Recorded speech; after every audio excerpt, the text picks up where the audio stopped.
The latest FBI report on cybercrime is like a thriller with all the wrong plot twists. More incidents, higher costs, and ransomware making a dramatic comeback, akin to a villain rising from the ashes.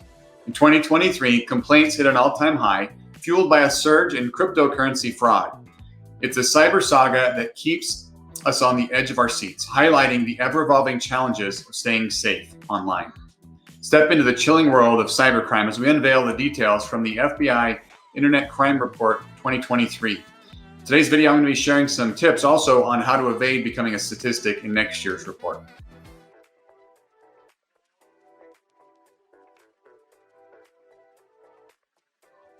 Hello, everyone, and happy Friday. I'm Michael Cadet. I'm CEO and founder of Eternal Networks, and every Friday, 1 p.m. Pacific time, I go live on Facebook, YouTube, X, and Instagram to discuss the latest tech and cyberspace news that might affect you and your business. In these live streams, I cover educational topics to help fellow small business owners feel much more confident about their knowledge of business technology and cybersecurity. At Eternal Networks, our goal is to help people to stop worrying about their IT and cybersecurity so that they can do what they love. At the end of this live stream, I'll be answering questions from the audience. So if you have any questions, get them ready for the end. First, before I get to our educational topic, I want to talk a little bit about some things from the news. Roku, if you use Roku at home, it's a popular streaming device, similar to a Fire Stick. There's other devices, smart TVs have stuff built in, but Roku is one of the more popular ones. And Roku users have been advised to scrutinize their credit card statements due to a reported breach where accounts were exploited for unauthorized purchases. The breach affected over 15,000 users and involved credentials being sold and used in a credential stuffing attack, granting hackers access to passwords, email, and shipping addresses. Although sensitive data like Social Security and full payment account numbers were not accessed, fraudulent charges have appeared on some account holder statements. Despite the lack of certain security features like two-factor authentication on Roku, users can enhance their online safety through measures like password managers. This breach does underscore the ongoing threat of lax corporate security and highlights the importance of robust user protections against cyber attacks. And hopefully Roku will get a little more serious about their cybersecurity and enable features such as two-factor authentication in the future. Also, AT&T was hit by a data breach. A massive data breach of AT&T customer data has resurfaced online, with a full data set being leaked on the dark web, containing the personal information of around 73 million customers. Despite AT&T's previous denial of the leaked data originating from its systems, recent analysis suggests the data's authenticity, with customers confirming its accuracy. Security researcher Troy Hunt has verified the leaked data's legitimacy, finding millions of unique email addresses and social security numbers. However, AT&T remains tight-lipped about the source of the breach, leaving customers unanswered questions about how its customers' data ended up online after 3 years. We'll keep you informed as we know more about that, as more information is released on that. All right, now for our topic. Today, our digital world is under threat from many bad actors who have the tools to do big scams, hold our money and our data for ransom, and hurt our national security and our businesses. These crooks, driven by profit or nation-state adversaries, can cause big problems like shutting down schools, police stations, hospitals, and businesses. The FBI is fighting hard against the ever-changing cyber dangers. They're teaming up with private companies, taking out threats from U.S. networks, and uncovering the identities of these criminals who hide behind fake names. They're hitting these cyber crooks where it hurts them most, which is their wallets. The FBI's Internet Crime Complaint Center, or IC3, is a big part of the FBI's overall plan. It lets people report cybercrimes directly to the FBI, helping them gather information, solve cases, and keep an eye on how cyber threats are evolving. First, I'm going to talk a little bit about who IC3 is. IC3 was established in 2000, and IC3 gathers reports on a wide different range of cybercrimes.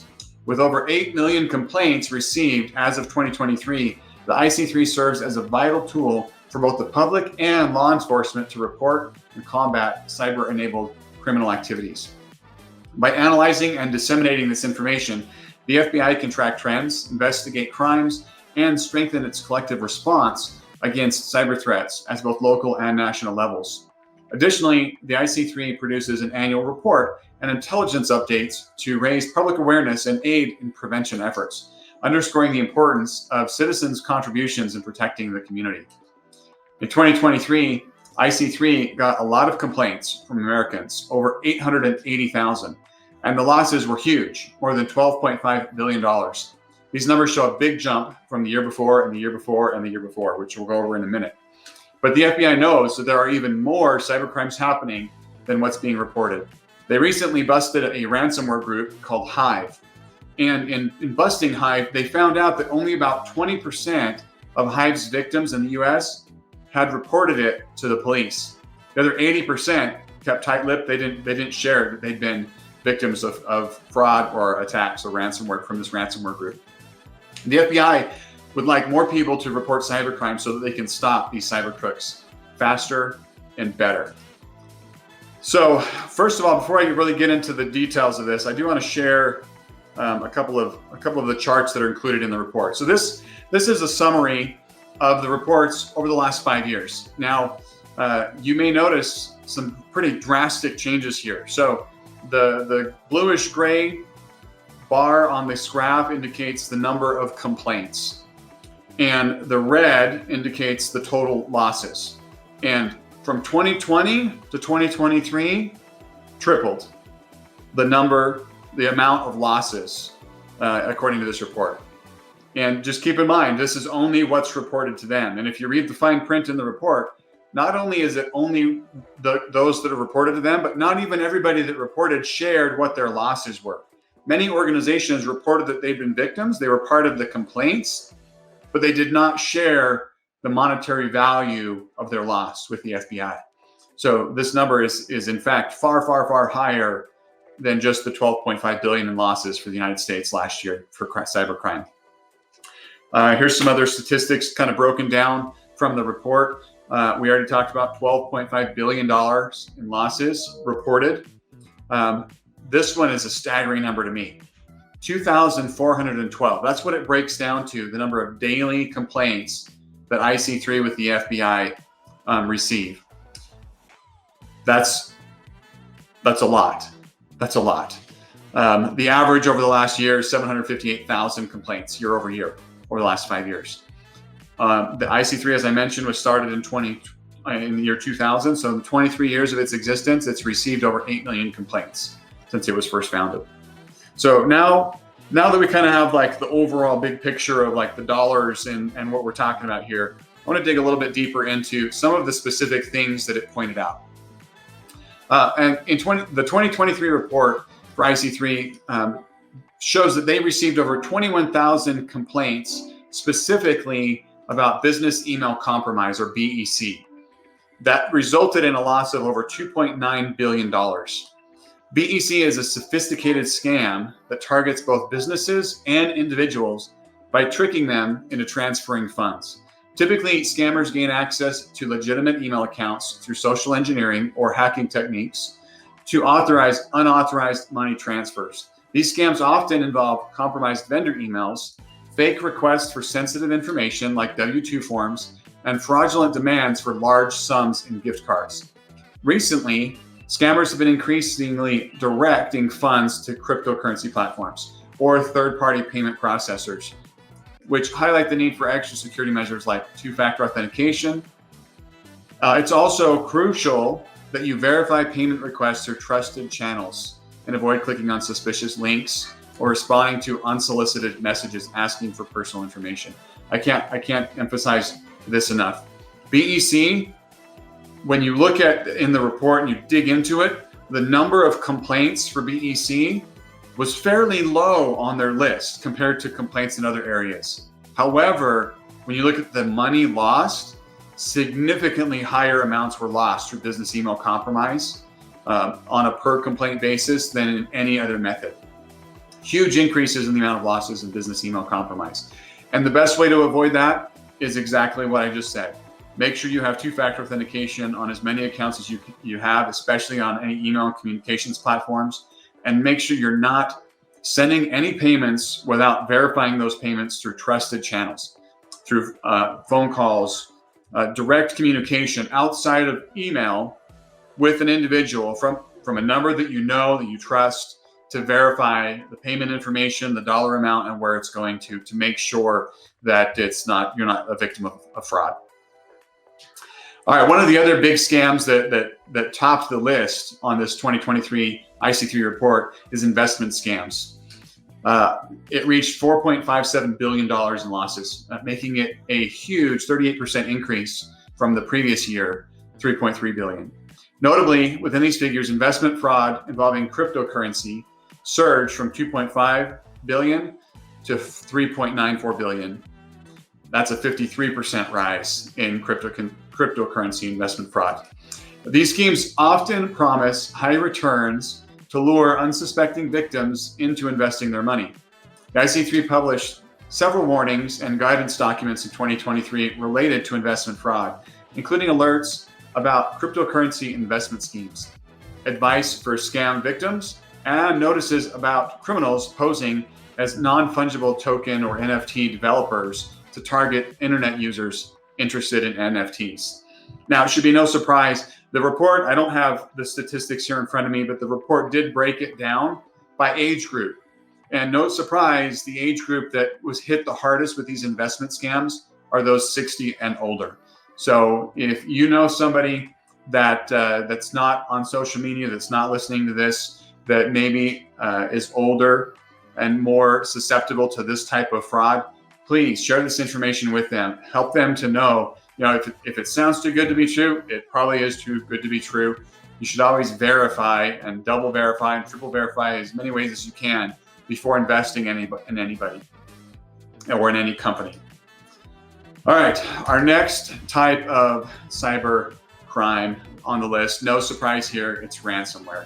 2023, the IC3 registered 2,825 complaints related to ransomware, resulting in losses exceeding $59 million. Ransomware is a malicious software that encrypts computer data, rendering it unusable, and often involves cybercriminals stealing and holding data hostage until a ransom is paid.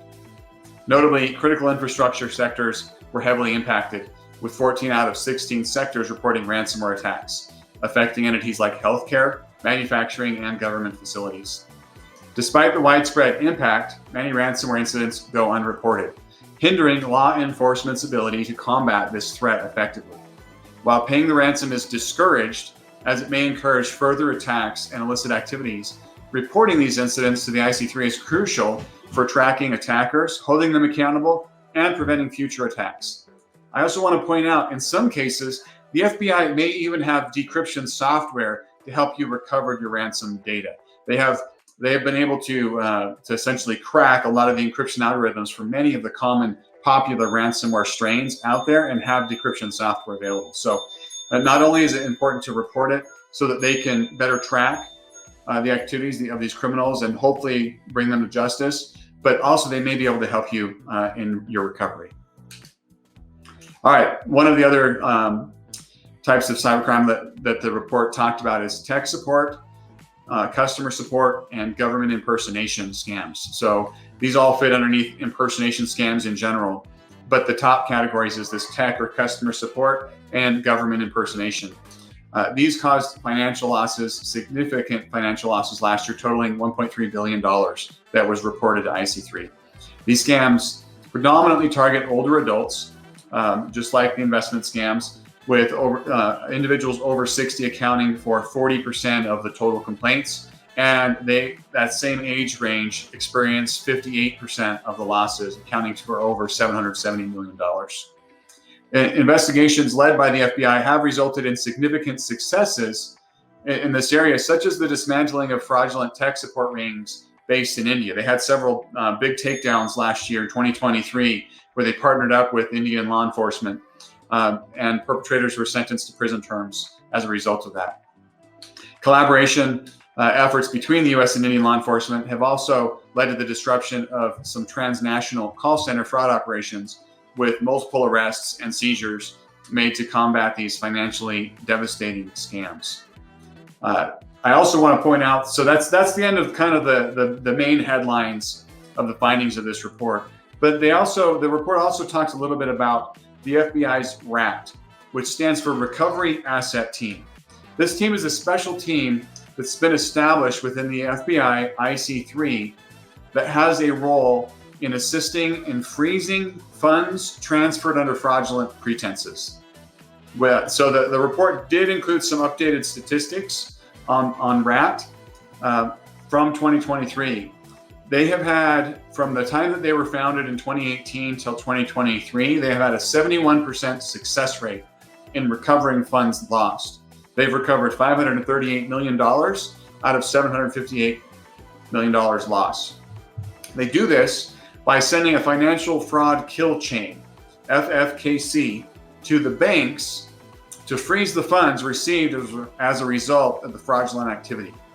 But in order to be successful in recovering these funds, the IC3 must be notified within 72 hours of the initial fraudulent transfer. So if you are a victim of a fraudulent transfer, whether it's from a business email compromise, an investment fraud, or any of the other ones that we talked about, if you are a victim of one of these, you have a very narrow window of opportunity to report this to the IC3 so that they can get the RAT team involved in hopefully freezing those funds and recovering those funds for you or for your organization. So not only is it important to notify the FBI's IC3 team of these cyber crimes for them to be able to track and report, but once again, they have tools in place. They have this recovery asset team in place. They can jump into action and hopefully recover some, if not all, of the funds. But time is limited from the time of a fraudulent transfer to the time that they can recover that before it's just completely gone. I do want to point out, being that we're in Nevada, I want to talk a little bit about some of the statistics specific to Nevada. This is very similar to last year's numbers. Nevada ranks number 18 out of the 50 states, now 50 plus, because they included Guam and some of the other territories. But Nevada ranked 18th in the number of complaints. There were 9,893 complaints that came from Nevada. Nevada ranked 16th by loss. Complaints from Nevada resulted or had $200,995,121 in losses, which ranked us 16th. This is where it gets really interesting, though. If you break it down to per capita, Nevada was third in complaints per capita, and we were second in losses per capita. $6.3 million lost per 100,000 citizens for the state of Nevada. So Nevada is definitely, we're not immune, right? In fact, if anything, there's a lot of cybercrime that's affecting Nevadans, businesses in Nevada. So it's important to remember that knowledge is your best defense against scams and fraud. So stay proactive, stay informed, and stay safe in this digital age. If you have any questions about the findings in this report or any of the things that I talked about, you can always reach out to me or my team, give us a call, schedule a chat. We'd be glad to help you as much as possible. See if I have any. I see a comment from Amber. Very informative. Thanks for watching live, Amber, and for commenting. We love when our audience interacts with us on this. I don't see any other questions from our audience today. So with that, I'm going to wrap up. Thank you for joining today, whether you're watching live or whether you're watching later. If you have any questions or comments, you can always contact me via direct message. The comments in any of the social media platforms, you can contact our office or email us. Our information is at our website, itnet.works. Hope you have a wonderful Easter weekend with your families, and we'll see you next week. Have a good one.